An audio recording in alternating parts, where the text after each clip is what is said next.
Videos में सब आपको बता रहे होते हैं कि ई कॉमर्स कर लो, ई कॉमर्स कर लो, ई कॉमर्स कर लो, मगर आपको कभी किसी ने ये बताया कि ई कॉमर्स है क्या है? What is e commerce? E commerce क्या है? ई कॉमर्स का मतलब क्या है? Why do you do e commerce? आप ई कॉमर्स क्यों करना चाहते हो?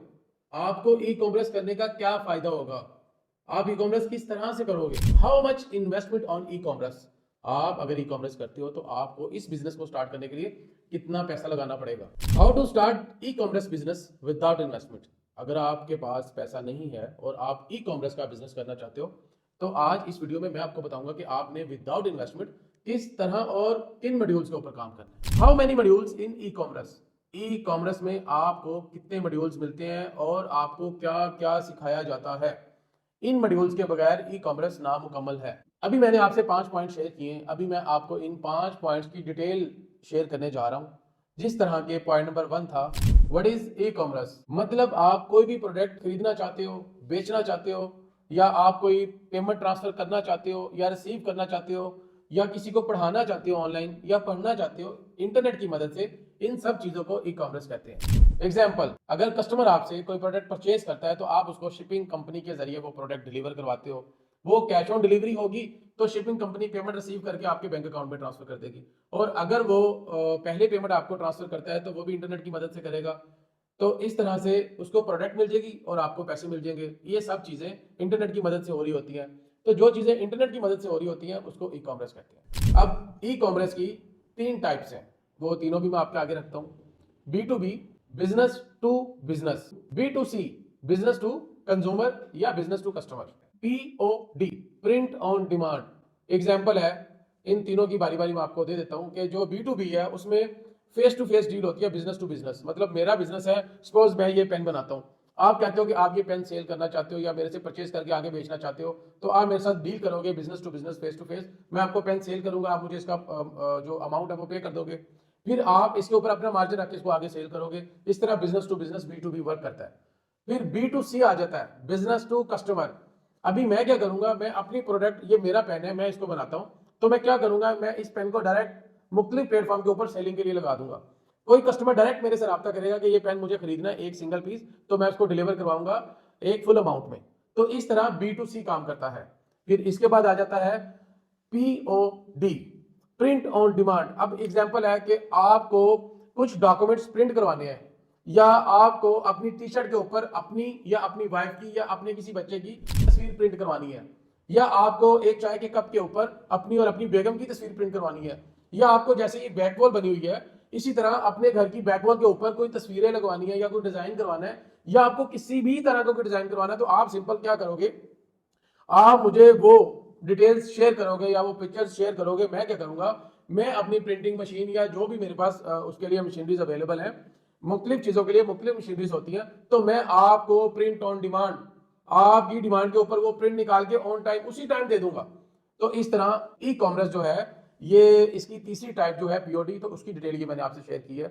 अब इसके बाद बारी आ जाती है point number 2, why do you do e commerce? आप ई कॉमर्स क्यों करना चाहते हैं और ई कॉमर्स करने से आपको क्या फायदा होगा, क्या बेनिफिट्स हैं इसके, मैं आपको डिटेल से शेयर करने जा रहा हूं। पॉइंट नंबर 2, इसमें आपको ग्लोबल रीच मिलती है।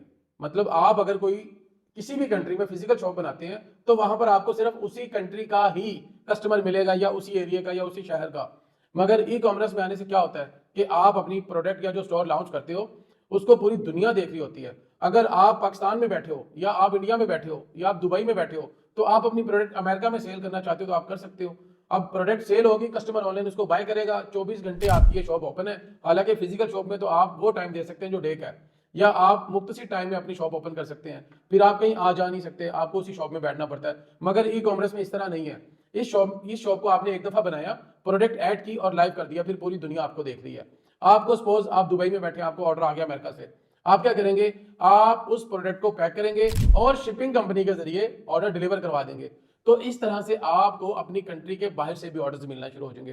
तो इसमें स्केलेबिलिटी है, यानी कि आप अपनी सेल्स को मिलियंस में लेके जा सकते हो। अगर फिजिकल शॉप में आप हजारों में सेल्स कर रहे हो, तो ऑनलाइन शॉप में आप मिलियंस में सेल आराम से कर सकते हो। Depend on you, depend on your product. अब अगर आप फिजिकल शॉप बनाते हो तो आपकी शॉप का एक साइज होगा, यानी कि सपोज इस रूम जितनी वो शॉप होगी या रूम से बड़ी होगी या एक डिपार्टमेंटल स्टोर होगा, तो उसमें आप नंबर ऑफ प्रोडक्ट लगाओगे, आपकी प्रोडक्ट मुख्तसर होंगी एक लिस्ट के मुताबिक। एग्जाम्पल, आप टॉयज पे काम कर रहे हो तो उसमें आप बेबीज के लिए टॉयज मुख्तलिफ किस्म के लगाओगे। अब टॉयज ही इतने ज्यादा हैं कि आप कितने के टॉयज शॉप में रखोगे, आपकी शॉप फुल हो जाएगी। मगर ई कॉमर्स का क्या फायदा है, आपकी शॉप कभी फुल नहीं होगी। आप इसके ऊपर दुनिया जहां की प्रोडक्ट्स लगा सकते हो, जितनी चाहो प्रोडक्ट लगा सकते हो, हंड्रेड्स में नहीं लाखों में प्रोडक्ट्स लगा सकते हो और ज्यादा से ज्यादा कस्टमर्स को अपनी तरफ अट्रैक्ट कर सकते हो, ज्यादा से ज्यादा ऑर्डर भेज सकते हो। ई कॉमर्स में आप मिलियंस में आराम से जा सकते हो। Point number 3, how much investment required in e commerce. आपको ई कॉमर्स का बिजनेस करने के लिए कितनी इन्वेस्टमेंट चाहिए। फर्स्ट ऑफ ऑल तो ये आपके अपने ऊपर डिपेंड है। मैं आपको कुछ एग्जांपल्स शेयर कर देता हूं कि आप अगर ज्वेलरी की प्रोडक्ट्स पे जाते हो, सपोज वो आपको पूरा बॉक्स मिल गया ओनली $50 to $100 का, मतलब एक लिटिल इन्वेस्टमेंट का, तो आप क्या करते हो, अपनी वो प्रोडक्ट सेल के लिए लगा देते हो। आपको सेल्स आना स्टार्ट हो जाती हैं, आपने एक नॉर्मल और छोटे पैमाने से काम स्टार्ट कर दिया। अब अगर आप कहते हो कि भी मैं इसको एक बिग लेवल पे लेके चलना चाहता हूँ, तो आप ज्वेलरी की कितनी प्रोडक्ट है, आप जरा सोचें कि ज्वेलरी में क्या कुछ आता है। ज्वेलरी में आपको इयरिंग्स भी मिलते हैं, चेन्स भी मिलती हैं, आपको ब्रेसलेट्स भी मिलते हैं, आपको रिंग्स भी मिलती हैं। मतलब ज्वेलरी की इतनी रेंज है कि खत्म हो ही नहीं सकती। फिर उन सारी चीज़ों के अलग अलग डिज़ाइन मिलते हैं, कुछ इटालियन चांदी में होती हैं, कुछ गोल्ड में होती हैं, कुछ गोल्ड प्लेटेड होती हैं, कुछ जस्ट गोल्डन कलर की होती हैं, कुछ सिंगापुर से आती हैं, कुछ चाइना से आती हैं। मतलब इतनी किस्म है कि फिर अगर आप जाते हो ज्वेलरी सेल करने के लिए और आप कहते हो जी मैंने पूरी ज्वेलरी के ऊपर काम करना है, तो फिर आपके अपने ऊपर डिपेंड है। आप चाहे उसके ऊपर 1 लाख लगाओ या आप उसके ऊपर 10 लाख लगाओ। अब यही काम आप 10,000 से भी शुरू कर सकते हो, यही काम आप 10 लाख से भी शुरू कर सकते हो, यही काम आप 10 करोड़ से भी शुरू कर सकते हो। तो आपकी जितनी कैपेसिटी है, मेरा आपको मशवरा है काम शुरू करें जितनी भी कैपेसिटी है, चाहे 5,000 की है, आपने अपनी पॉकेट से प्रोडक्ट खरीदनी है और उसको सेल कर देना है। तो ये आसान है इसको बेचना।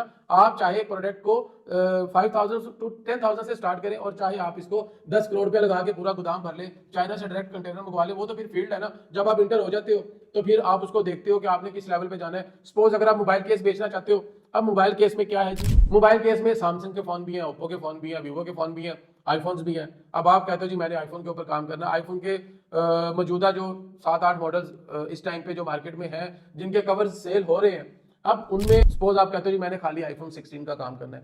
अब 16 में 16 है, 16 प्रो है, 16 प्रो मैक्स है। अब अगर आप कोई 10 तरह के डिजाइन पसंद करते हो, तो 10 तरह के डिजाइन से 10 कवर तो आप बाय नहीं कर सकते। अब ये 3 मॉडल्स हैं, आपको 3-3 ही बाय करने पड़ेंगे, यानी कि 10 डिजाइन में आपको 30 इसके जो कवर्स हैं वो बाय करने पड़ेंगे। अब ये काम अगर आप कहते हो कि मैंने सारे मोबाइल्स के ऊपर करना है, तो आपको फिर कितनी रेंज में बाइंग करनी पड़ेगी, वो आप उस चीज का खुद ही आइडिया लगा लें। आप डिपेंड है आपके अपने ऊपर कि आप इसको 5,000 से शुरू कर दें या 50 लाख से शुरू कर दें, आपके अपने ऊपर डिपेंड है।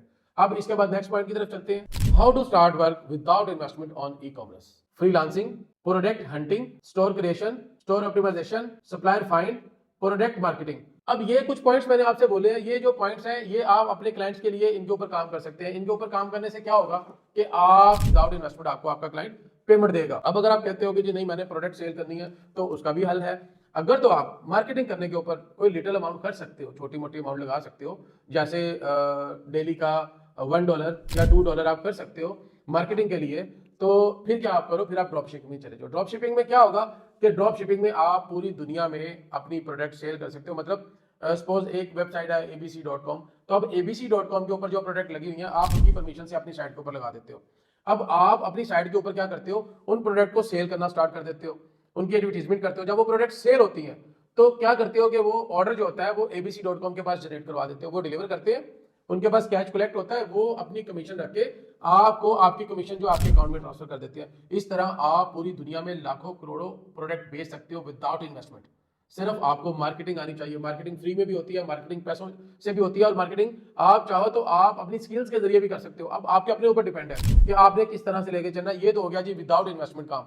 अब इसके बाद एक लास्ट और बिग पॉइंट के ऊपर जाते हैं कि ई कॉमर्स में क्या क्या आता है जिसके बारे में आपको नॉलेज नहीं है, और जो लोग ई कॉमर्स सिखा रहे हैं वो आपको किस तरह से 4 चीजें बताने के बाद फ्री कर देते हैं। मैं आपको पूरा मॉड्यूल शेयर करता हूं जिसमें आपको पूरा बताया जाएगा कि ई कॉमर्स में क्या क्या आता है और क्या क्या करने से आप अपने आप को ई कॉमर्स किंग बना सकते हो। E commerce module points. Number 1, introduction to e commerce. Number 2, type of e-commerce module, B2B, B2C. Number 3 point, finding a profitable niche. Number 4, product research and validation. Number 5, creation and Shopify store. Number 6, store design and optimization. Number 7, product listing and description. Number 8, payment gateway integration. Number 9, order and inventory management. Number 10 drop shipping versus private labelling. Number 11 marketing strategy paid and organic. Number 12 Facebook and Instagram ads e commerce. Number 13 Google shopping ads and SEO. Number 14 TikTok and influencer marketing. Number 15 email and WhatsApp marketing. Number 16 conversation rate optimisation CRO। Number 17 customer support and retention. Number 18 scaling and e commerce business. Number 19 automation and AI E commerce. Number 20 case studies and success stories. अगर अब आपको इन points में से किसी एक point की detail चाहिए या आपको कुछ समझ नहीं आया तो आप व्हाट्सएप के ऊपर वॉइस मैसेज छोड़ दें, मैं आपको डिटेल्स फॉरवर्ड करूंगा इसकी और खुद फॉरवर्ड करूंगा। So thank you very much, Allah Hafiz.